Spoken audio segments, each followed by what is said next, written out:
উদযাপন উপলক্ষে সবাইকে জানাই আন্তরিক শুভেচ্ছা ও অনেক অভিনন্দন। আমাদের ক্লাবের জাতীয় পতাকা উত্তোলন করছেন ক্লাবের অন্যতম সদস্য সুব্রত সর্দার মহাশয়।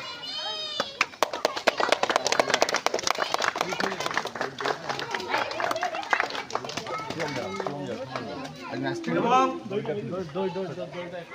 সাথে আছেন প্রীতম বৈদ্য মহাশয়।